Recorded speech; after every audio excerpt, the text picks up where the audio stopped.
Welcome back to Indie Housing Market. I'm Kyle.morris with Morris Property Group and FC Tucker. And I'm Shelly Walters with FC Tucker and the Shelly Walters Realty Group. And today we have the famous Jessica Hawkins, the guru over at Epcon at 136th and Keystone, and plus a few other neighborhoods coming online. So thank you so much for joining us, Jessica. Thank you for having me. So we were talking about, I was talking to you actually before we started, I think even before Shelly got in here, about, I had to do an interview for a magazine last week, and we were talking about different areas of the market that are missing, that are causing, is there a need for it? Is there not a need for it? Is it causing any bottleneck because of it? And I think in particular, kind of like with the communities that you guys build is something that is massively needed. And I know that we've had an uptick of it here in probably the past 4 years, we'll call it locally. But prior to that, nobody was doing it. Let's talk about what they're doing. For a decade. Can you explain what the Epcon community is? Sure. So we've been around 38 years, but out of Columbus, Ohio, and now we're national. We came to Indy a little over 3 years ago. But what Epcon is low maintenance living, a resort lifestyle community, particularly for 55 plus. Because of the low maintenance and no steps. So first floor living is key with our homes. And then private outdoor spaces. So fenced inside courtyards that we're different than a lot of builders because we never line up the windows from your neighbor. And so your private outdoor space stays private. That's the side of your neighbor's home with no windows. That's interesting. I never would have known that until you said that, actually. Yeah. Because I've sold some, and Shelly owns one, right? I do. I live there, and that's why I never noticed that about the windows. That's actually really neat. Yeah. They're really high. The ones that do face my house are higher, much higher. So you do get the natural light in your house. You don't have You do not have windows on that side of your house. We want to say that there are some natural light windows. They're just higher. Transom. Transom. Yes. Thank you. Yeah. The big words. I like that it's a house, right? It's not a townhome. It's not a condo. What we were talking about earlier too they're is like craftsman style. When we want a semi-maintenance free living, that was one of the things here in Carmel in many areas that we just didn't have anything that was semi-maintenance free available to us without 2 or 3 levels because it was a townhome or a condo, a second level condo. So Epcon came in, and it is now, there's a pocket of a neighborhood here in Carmel that is from the 80s that is semi-maintenance free in the same area location. But Epcon was the first builder to come in, and this is the only other competition is Kimballwick? Del Webb. Yeah. So Westfield. Del Webb had the Fishers, Britain, right? I think that was a little bit before you guys, right? And then they have also, so that performed really well. But everybody thought that was so far out there. They did. Now it's in the middle of everything. It's and really huge communities. It's massive. It is. Yeah. And we're only in Epcon and Carmel. What are the sizes of the neighborhoods you guys are doing? We keep ours boutique size. So small communities, you'll know your neighbors, right size the amenities too, so you're never on a waiting list to use the amenities. Yeah. And so in Carmel, we're 149 total homes. Our Fishers community only has 50. So very small communities. Westfield started at 89, but we just purchased the land to the south of us, so we're going to expand to about 120, 130 homes. And then our brand new community in Zionsville is going to have 140. Okay. So they're all about the same. Yeah. And then how did Epcon feel when they came to Indianapolis? So what were they expecting? Were they expecting it would be like the same as Ohio, or were they kind of wondering? Well, still similar. Our markets are so similar to Columbus, so the Dublin area might be similar to our Carmel area. We knew there was a need for it, for sure. So we at Carmel and Hamilton County, we keep winning best place to retire, best place to be. So but there also wasn't a lot of land available either. So. Not at all. Our land guys do a great job. Yeah. And so, but such a need in this area. There's no other builder in Carmel that I know of that's doing this. So our Carmel community has sold much quicker, I think, than we even anticipated. And we're down to our last 21 sites in that Carmel community. In 3 years. Less than, less than 3 years. Yeah, that's crazy, I think. Especially with there being no land really in the center of Carmel that, you could go buy, but it would be so almost cost prohibitive at this point. Like, you guys bought this piece of land off of Keystone that really ended up working really well. But it was also a piece of land that 2 other builders couldn't get anything approved. Right. So that process was very interesting that Epcon was allowed to build there. Yeah, we did make some changes to our normal floor plans for the city of Carmel. So the city To of make it Carmel, work. Yep. They wanted rear load garages. So we have a section of homes in the center of the community that have alley entrance garages. And there was a couple adding 2 roundabouts, of course. That's a Carmel thing. Yeah, there's one silly roundabout in there that I don't know.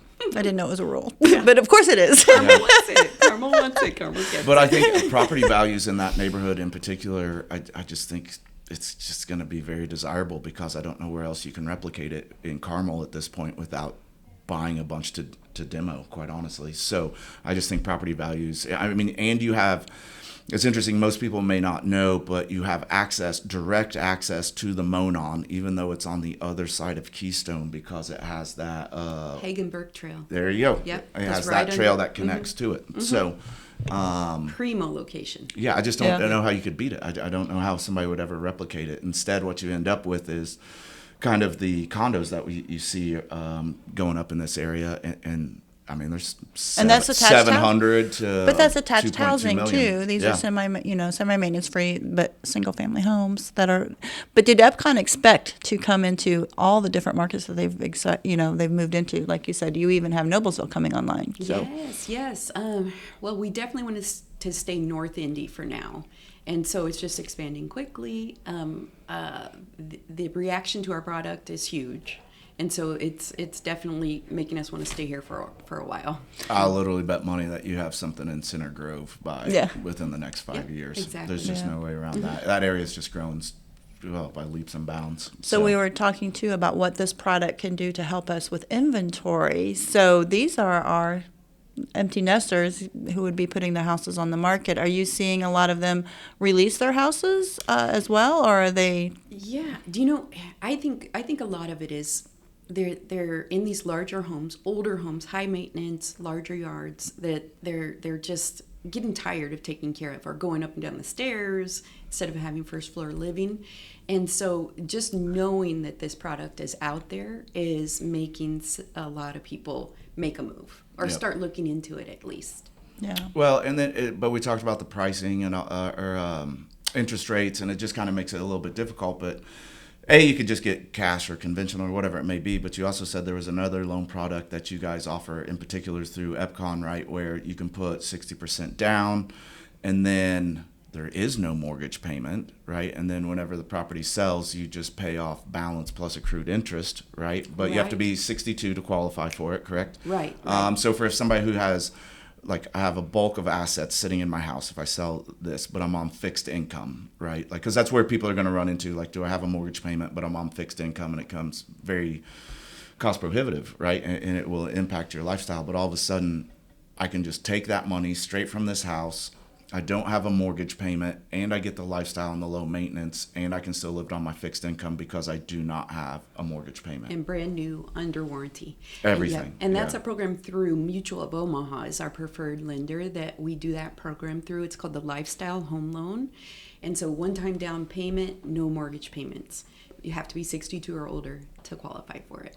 I mean, as somebody who's dealing with that stuff right now with my parents and my dad passing away and all that stuff, it's a lot to deal with. It just is. And so I just don't know, as like I age and I start looking at these things, I wish people knew about these things earlier.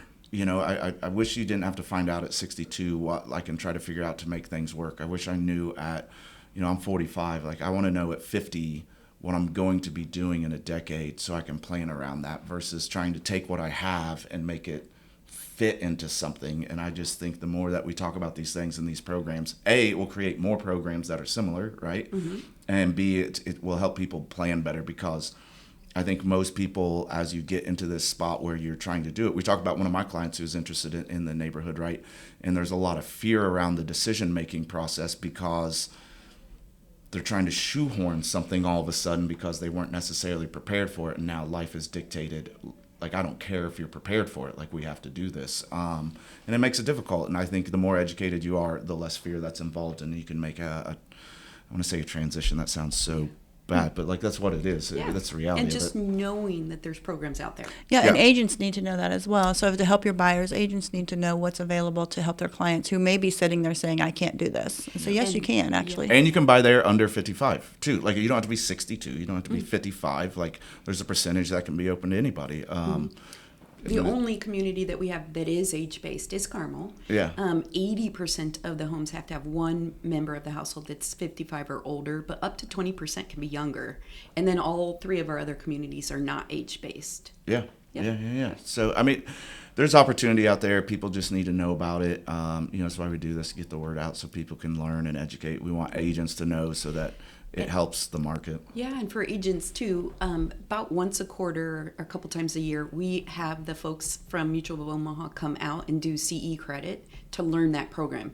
Just knowing that program has helped me sell so many more homes to people in that situation where maybe they're going to sell their existing home they own free and clear, but it's only $450 or $500. They want to take that and own their new home. And So is that available to somebody not buying in Epcon? yeah, definitely. So Mutual Omaha offers this realtors program. should Period. all Okay. know this. Yeah, Okay, that's really good to know. It's a great Does Warren program. Buffett come out? Does he get the CE? Dang it. That'd be awesome. Haven't met him yet. Yeah. What are some of the other things that I know you brought some notes with you that you really wanted to make sure people knew what was going on? Yes. So just really the launch of Russell Oaks, the Courtyards of Russell Oaks. It's a brand new community in Zionsville, west of downtown Zionsville on Oak, so even west of Ford, so right there. It's on a tree preservation area on Russell Lake, 140 homes. We just launched phase 1, so 35 home sites in phase 1. 12 already sold, just without even marketing it, just early interest from seeing the sign out there. So some people can be on the lake? Yes, If they're yeah. going around the lake? Somewhat. Somewhat. We're gonna Lake have adjacent. adjacent. And then we have 3 ponds that are going Oh, in that wow. community. So Yeah. really nice Sounds community. Yep, definitely come visit out there. We've got the sales trailer out there, so if any realtors want to swing by to see it, we're probably going to be out on site at the end of next week. And price starts? Price starts $515. So similar to Courtyards. Carmel. Yeah, Courtyards of Yep. Carmel. Yep. Is, I mean, it, you can build is it this- called Courtyards of Zionsville? It's Courtyards of Russell Oaks because it's on Russell Lake. Gotcha. We had That's a previous franchise builder, Epcon franchise builder, that took the Courtyards of Zionsville. So it's an older community in Zionsville already existing of Epcon homes. Yeah. Really interesting. Russell Lake. That's, And then that's Fishers? a strong name. Yeah. I like that. I grew up in Zionsville. I know exactly what that is. What Fishers? Tell us about Fishers. So 50 home sites on a tree preservation, beautiful small piece of property there. So we just opened our model. So definitely come by and see that one. There are 11 homes sold there already, starting at $435. A square footage on our homes. Our 4 main floor plans range between 1,500 square feet to over 4,000. So if you've got That's those, massive. yeah, I know. If you've got those downsizers that are coming from 8,000 square feet and they still want luxury, but they want first floor living, low maintenance, definitely look at our homes. And one of the things too, no basements, or are there any basements in any of these new neighborhoods? No basements. No basements. We can add an upstairs bonus suite on any of our floor plans. My basement's upstairs. Yeah, That's what I say. exactly. Yeah, with windows. Yes. And no water problems. It hopefully. doesn't leak. Yeah. No sump pump to worry about. Yeah. Well, I think one of the things we hear about though, and I don't know how you feel about this. We also talked about this when we were talking about like inventory that's missing. And one of the questions I got asked was, about duplexes and quads, and there's just not, like, let's call it for what it is. It's an industry, and there has to be profit, and there's not enough demand to create enough profit for somebody to tackle an existing inventory problem there. And so I just wonder, we've got, obviously you're on the north side, and it tends to be a little bit higher priced up here.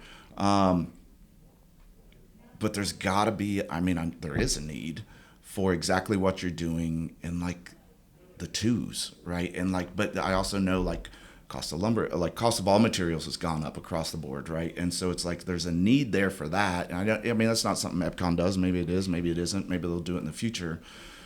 But like even when we talk about our stats, like this is Northside, and so a lot of people are like, well, like I'm trying to buy something at 130 or whatever, and like we can find all that stuff. It's easy. That's hard to find in Carmel, though, for the record, right? And so it's like, well, you can't build for that anymore. You can't, and so but that's one of the complaints we get.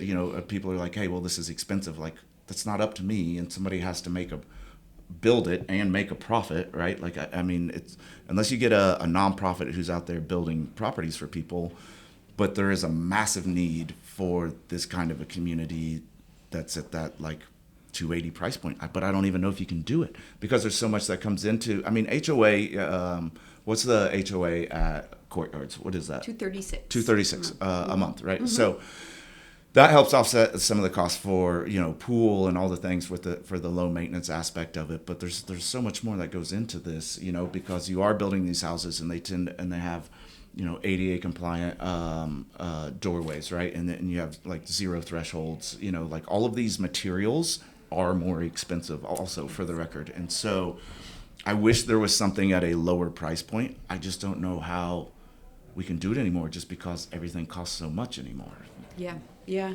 I mean, we're looking into possible townhomes to bring down the cost, but still have first floor living, still have all the benefits of the low maintenance. And so the land that we purchased to the south of our Courtyards of Westfield location, which is right off of 146 in Town Road. So really Carmel Westfield border. Yeah. We're going to be putting in a small section of townhomes that might help get a little closer to that number. Yeah. Not quite that number. I just don't. I mean, even when I look at some of the builders who kind of like build in like a little bit lower price point to help with that inventory, like they still start at 3 these days. They just do. Yeah, I don't think there's any way to get a house out of the ground for. I mean, just like you said, Sub-3. materials and labor. Yeah, that's not possible. Yeah, but also this is a price point for. Well, only Carmel, you said, is over 55, but a lot of people, they're picking this out of not necessity, but needs, and they're probably a little bit lifestyle, more willing to pay for a lifestyle change. I would say definitely our Epcon homes are age targeted, we'll say, even though it's not by rule, because of that no step, even coming in from your garage door, no step threshold. There, no threshold. And so, and then of course the lifestyle. So you're moving into a community that has the activities and the things in place that you'd want to be a part of. Yep. And 100%. so the lifestyle, the low maintenance, it's a huge need in our area. Are they all the same in amenities wise? Like I know, so Carmel has pickleball and the pool and the clubhouse and bocce ball. Is that the same everywhere? Same in Westfield and Zionsville. But our Fishers community, being on a smaller piece of property and only 50 home sites, we don't have the clubhouse and pool there. But we're going to have like an outdoor pavilion area and like what we're calling the lounge. So it is an indoor space to come together as a community and enjoy. And it's on the pond and trails and so forth, but not all pool. the amenities. Yeah. Bocce ball. Are you a bocce ball player? Bocce. I've never played it. I want to learn. Yeah. I want to play some pickleball. I'm ready to get down with some pickleball. I know somebody that will help you. Man, I just feel like I get smoked. So I just started learning because of moving there, and we're undefeated in our mixed doubles. I've played 3 games, and we're undefeated. Me and David. So I've had so much fun getting to know the neighbors by playing pickleball, but I just never played it before. One of the just like when I'm on the internet being stupid, right, and just bored, and so like you get on the internet and just time suck, right? The biggest complaint about pickleball? Injuries. Sound. Oh well. I've seen neighborhoods complain about the sound. I can tell you a neighborhood which is in Carmel. Insane to me, but a neighborhood in Carmel, Wind Point, Bay Hill, and all that stuff. They transferred all their tennis courts over to, or not all of them, but they became pickleball courts. And they were able, even though they moved there knowing they had tennis courts next to them, they were able to stop the pickleball because they said it was too noisy. So they are tearing them all out. Because of the sound. But they were able to get that done, even though they moved next to some sports courts. because they switched from tennis to pickleball, that they had to be torn back out because those neighbors decided that it wasn't something that they wanted to listen to as well. Yeah. That's insane. So that's. I mean, I get it though. If you're going to move next to anything, any amenity of a neighborhood, you're going to probably have sound. Period. Yeah. I don't care if it's basketball. I don't care if it's a pool. You're going to hear something. Yes. But pickleball, it's a thing. It's a whole noise. Mm-hmm. It's huge. It is. It's huge. It is. Have you ever looked into it? This is back to me. Like, we're just off on a tangent at this point, but like how it was created and all. Oh that. yeah, I read up on it when I had to figure out what in the world pickleball was and where it came from and the name of it. Yeah. I don't remember. It's very interesting. It is. I'm gonna have to do my research because I don't know.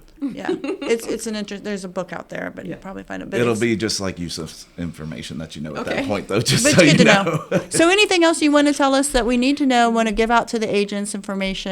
I mean, aside from the extra tools that we have because of just working so much with this demographic, and then having a product that's a huge need, definitely let us know. The agents that are out there, your listeners, I mean, of course, we're paying 3%. We have 15 quick move-ins in Hamilton County that you get 3% on the total purchase price. How many move-ins? 15. Yep. In all of the different neighborhoods? Mm-hmm. Yeah, so Carmel's down to 5 quick move-ins available now or coming up shortly. Price points of let's just say for Carmel, let's just do that. $650 starting at $650 on the quick move-ins? all in, lot, upgrades, everything included. In Westfield, we have 6 quick move-ins starting at $550, and then 4 in the Fishers community starting at $620. So, question: what's your build process or like timeline? Obviously, it varies, right, depending on the house. But we'll call it an average.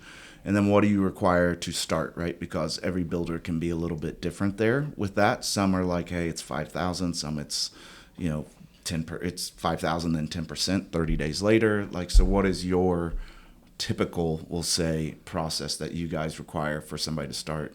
Not a spec home, but an actual new build. Yeah, so build time from signing contract to moving in 6 to 8 months. Okay. 6 to 8 months.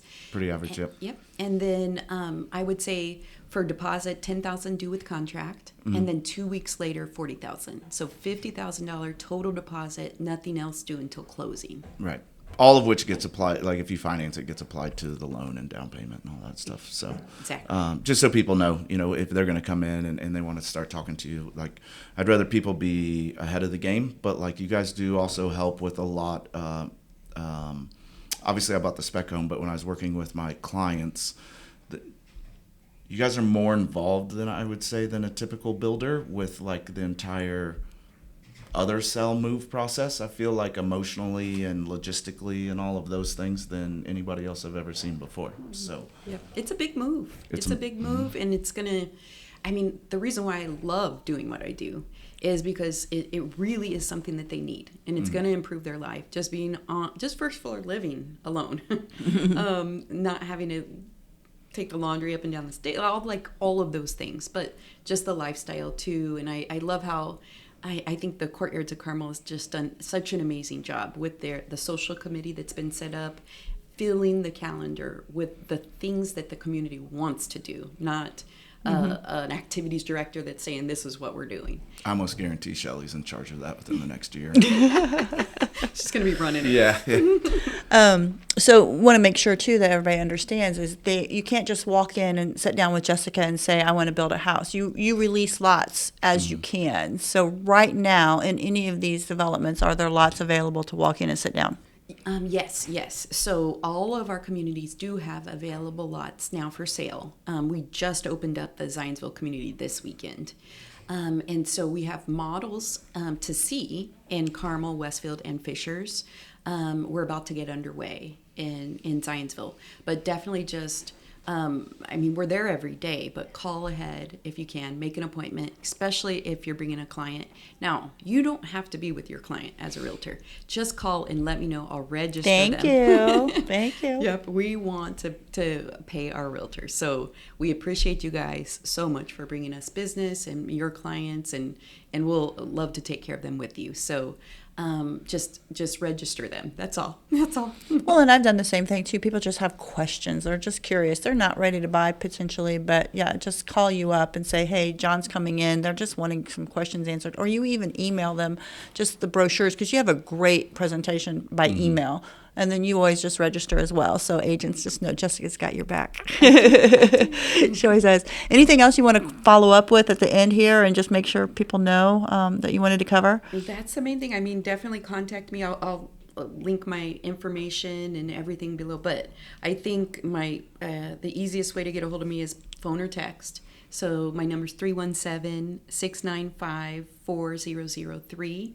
And on Instagram, Jessica_Epcon. All right. We'll have you repeat that at the end just in case, so if anybody didn't get it written down. But thank you. Thank you very much for coming on, because I think we're going to talk about the market a little bit. And I think in particular, you have a commodity, right, that I think a lot of people are going to want. And I think based on what I'm seeing in the market here lately, I think people go to new construction and not 100%, but like I see fatigue in the resale market with a consumer, and so that's where they end up coming to you. And I feel that fatigue currently, and not personally, but like I see it within the market that's going on right now that Shelly and I wanted to talk about a little bit. And so I think it will be a delayed onset for you because the market has pulled back. Yeah. It just has over the past. When we were looking at the kind of what we've been going through, I would say I've definitely noticed it 100% for the past 5 weeks. We talked about spring break. Spring It's break, going to be quiet, but it'll start to pick up. And we're not seeing inventory has picked up, and sales. We talk about the sales are still happening. Right. So the data doesn't reflect it. No, doesn't make sense what we're probably getting ready to say. Yeah, right? Exactly.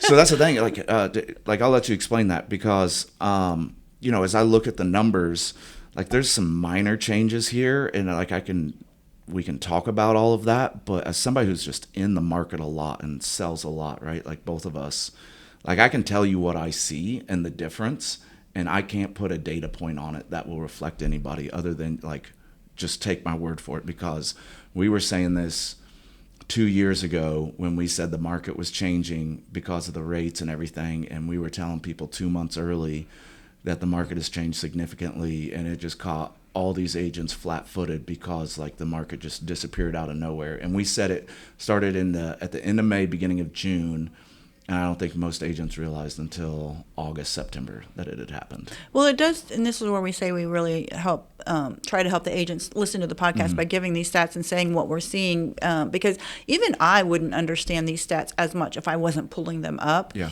But just to say, like looking at Carmel, 58 houses hit the market, only 22 of those pended, so only 50% of them pended, but a total of 37 pended. But you and I have consistently said there was a negative inventory. There was a 21 positive inventory in Carmel this week. So inventory is picking up and sales are slowing down a little bit, but we're still seeing, 37 pended in 1 week in Carmel.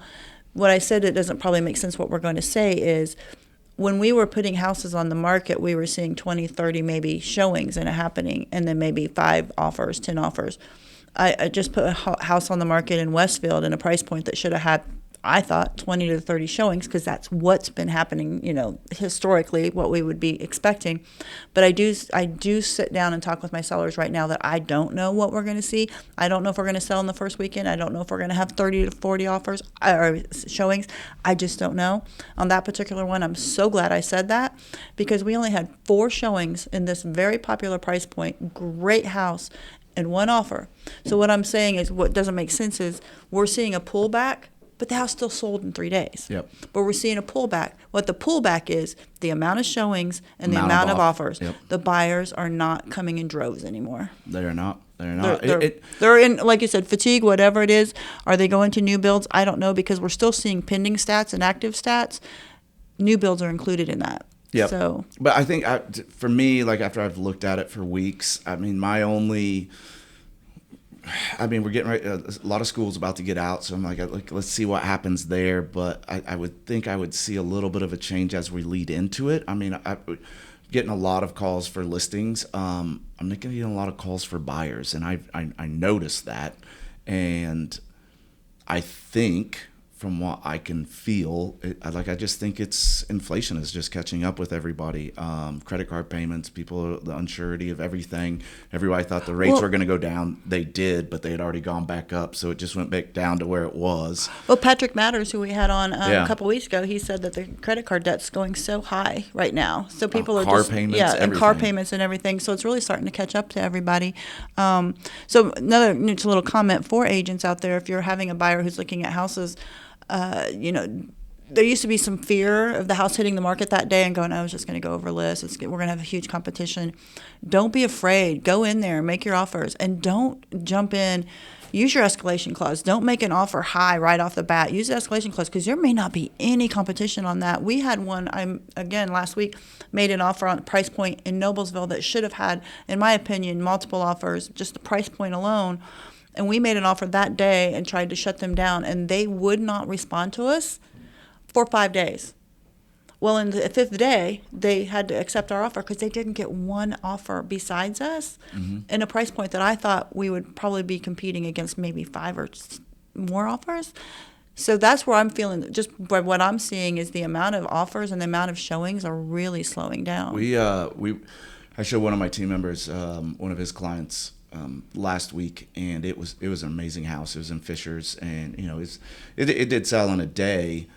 It was competitive, but not insanely competitive. And like our buyers were just like, nah, we're good. Because first of all, like it was a great house, but like I can replicate that house. I mean, we're talking about $600,000 house in Fishers. And 2 years ago, it would be get it. Yeah, you have to buy. You have to buy a house if it's there. You're never going to get a chance for another 3 months or so. But right now, I don't think we're there. Pay 20 over this one because you're paying 40 over for the next one, right? And I just don't think that's there. And I can feel it and I can see it, and I hope to be proven wrong. And I don't know how long we'll be like this. I know we're not like this next year by no means, but like I think we're going to be in this for a couple of months where things are still selling and the numbers won't accurately reflect, but I think sellers will have anxiety due to low interest, but things will still sell. I think that comes with the conversation. Like I said, setting your expectation with the sellers right off the bat is let's do the stats real quick. I'll just say Carmel's average days on market. We really need to get back to what the average days on market are because that's what a seller really needs to look at. These medians that are really low, that's a great house and the buyers are really ready to go on that particular property. But we are in Carmel, 32 days average on market. So for a seller, you really need to sit down with your seller. And if they're sitting there saying, well, my neighbor's house sold 2 days, 2 days, we need to tell them that the average is right now is 32. So in 4 weeks, maybe we can talk about this and that. We've talked about before too, jumping really quick and doing price drops and everything like that. Don't overreact. So in Carmel, 58 houses hit the market, 22 of those pended and 37 total. So like I said, we had a positive inventory gain of 21, which is really high. The average days on market in the past 7 days was 24 and 6 median. So that median is always going to be a low number because some will just continue to sell quickly. Currently, there's only 114 active in all of the price points in Carmel. In the past 30 days, 112 sold. Listed sale ratio staying right at 100%. Days on market, like I said, average 32, median 5.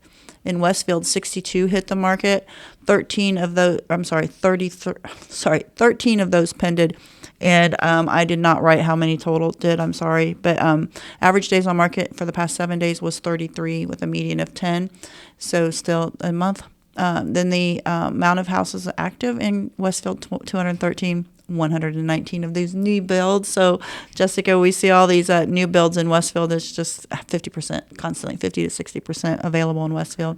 137 houses sold in the past 30 days. Listed sale ratio is a little lower because their inventory is different. 99% listed sale ratio. Average days on market, 51. And so Westfield's been staying a little bit slower than Carmel and the other neighborhoods or towns we talk about. And the median was 7. In Zionsville, 23 hit the market, and 6 of those pended, but 12 total pended in that time period of past 7 days. So we had a positive of 21 in Zionsville. That's the most Zionsville has had hit in a long time. It's usually like 6. Yeah. 10. So 47 currently active in Carmel, 45 sold in the past 30 days. 101 list to sale ratio was their average in that past 30 days with those 45. And that's because the inventory is lower. And the median days on market was 4 with the average much, much higher. But I didn't pull it out because the average is crazy. There's that 1 or 2 houses in there that's just been on the market for 1,000 days. Yeah. So I didn't go through and do the math on that. But anyway, that's the stats. So we're seeing inventory really start to not pick up crazily, but it is picking up. I just think, which is interesting because, mine's a little bit different, and not a little bit different. It's definitely a lot different than that to a certain extent. But I don't want people to just, we were like, hey, we were looking at average and then we're looking at median and now we're flip-flopping. I don't want people to just think like I'm making this stuff up. I don't want to say something until I see something as a trend. And as the market was heating up in February because it was unseasonably warm, we saw the trend of when I look at every single house that has activity one way or the other, I can see what is better reflecting the trend that's going on. And so at that time, median was starting to better reflect the trend. Right. And at this time, average is starting to better reflect the trend of what I'm seeing, right? Because things are selling in a day or two, but that's just not everything. We talk about right the now. unicorn. The unicorn now Right. is the one that's selling immediately. And there are just some that are sitting there, but that's still not a long time. It's 30 days. Oh my gosh, it's not 6 months. I can Yeah, tell you anybody that. who's been in the And even business if you're long 6 enough. months, Yeah. it'll still sell, right? But so for Fishers, I had 42 go on the market, anywhere from 195 to 2.7. 22 are still active, so 20 pended, and 50 total pended, which is, so for Fishers, like, that's less that went on the market, and less that pended overall, and the inventory is down. It's at 136, and it was 151 2 weeks ago, because we weren't here last week, right? And so, but the average days on market is about the same, and the median is about the same. But in Noblesville, which reflects it a little bit better, so I had 32 go on the market, which is average for Noblesville, anywhere from 209 to 1.2 million, 21 pended, 11 pended within a week, and 25 total pended. So I picked up some inventory, but inventory is still down as a whole. It's down at 103, where 2 weeks ago it was 107. Now that's a small amount. It's not as big of an amount as Fishers, right? So Fishers is moving more, but I still think it's reflecting it. But Noblesville, their average days on market is 24, which has gone up, and the median has over doubled from 4 to 9 just in 2 weeks. So those are the things that, as I'm looking at these things and I start to look at it week over week over week, and like you guys, like when we give it to you guys, I'm just giving you like the bulk data numbers. Well, like I look at them individually to get here, and like we'd have like a 6-hour podcast that would make you want to like just bang your head against the wall if I went over every single house. And we don't do that. So like you just got to take my word on it and Shelly's word on it that like we're looking at this data and these are the trends we're seeing. I hope this trend ends.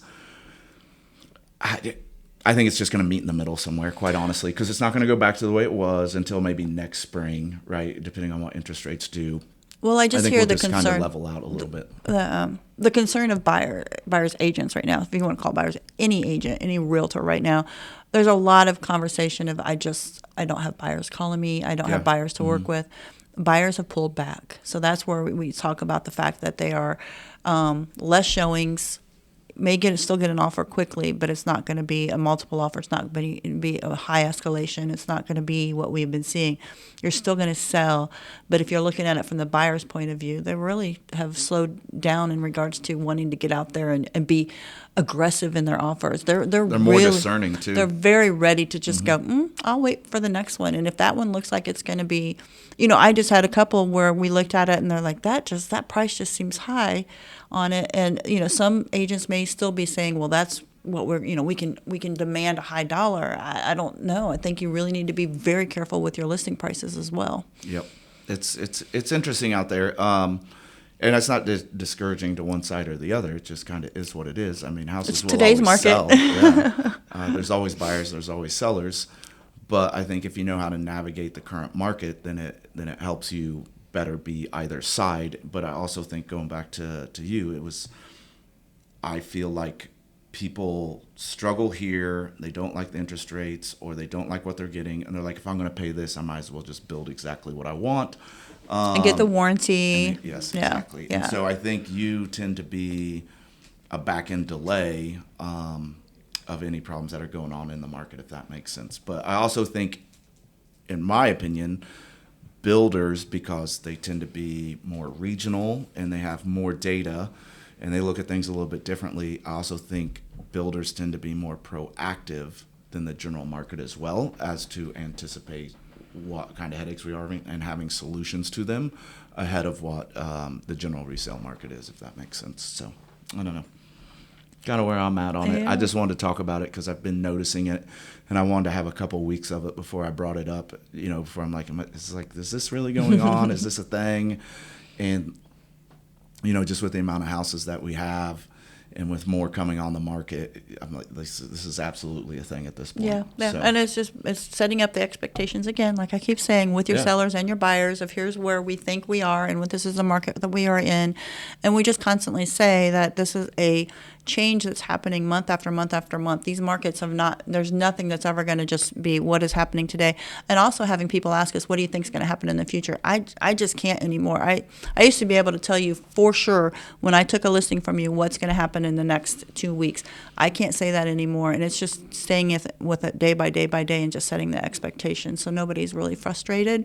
But just to understand that the average days on market's running between 30 and 50 in all of these in the areas and anywhere around you. And if you're getting ready to do a listing, look at the average, because those medians are really not what you want to talk to your seller about. Yeah. It'll scare them, scare them when they don't get their offer that first weekend. Yeah, but it's weird because like in November and December, we were telling people like it's going to be over list. It's going to be, and it was. I just didn't predict it ending in May. Yeah. Right, Like, because we kept saying it would start to be the right. Well, I'm in telling February you. through April, it was, and then it just stopped. But Which is looking so at the weird. prices, again, we don't want to say that with all of these changes, you're going to be able to get a deal out there. We're not at 97, 98% list to sale ratio. If you want to purchase a home, you need to be ready to give them at least lists of very, very close to list, because I'm looking at 100% in Carmel, 101% in Zionsville, 99% in Westville. Nobody's negotiating at this average days on market, unless they've already started to lower their price, and then that if they have that, they're chasing their tail. But you've just now walked into them at that price, so they're probably not going to negotiate further. So any buyer that's out there going, well, this it sounds like we're ready to be a buyer's market and we can start negotiating. There's no negotiations on price yet that I'm seeing. It is what it is when you're in front of it, and you need to be ready to make that offer. But trying to go in lower we're not there. Yeah. If anything, it's 1% to 2%. Is generally what I see. Yeah. So I don't know. Just interesting stuff. Will be interesting. Especially next week. It's Christmas in Indianapolis this weekend. Yes. I mean, you've got graduations, you got graduation parties, you've got the race. It'll be interesting to see how many houses hit the market this weekend, because this would not be a weekend I would want to be listing a house. This is as bad as like listing Christmas week, don't you think? Oh, at least. Just take off work. Yeah. Yes. Mother's Day is a bad weekend. It's like it's going to be a big snowstorm this weekend, or we're going to have a hurricane this weekend, or it's going to be Christmas this weekend. Whatever you want to pretend, this is the biggest weekend in Indianapolis, and nobody's going to be looking at houses, I don't think, unless they moved here from another state and they don't know what's happening. Well, so what will happen is, like, if you're on the market, it's a good time where people will see your house, because they'll be online, sitting by the pool, hanging out, cooking out, and they'll just be bored because they don't want to talk to people, because that's what we do these days.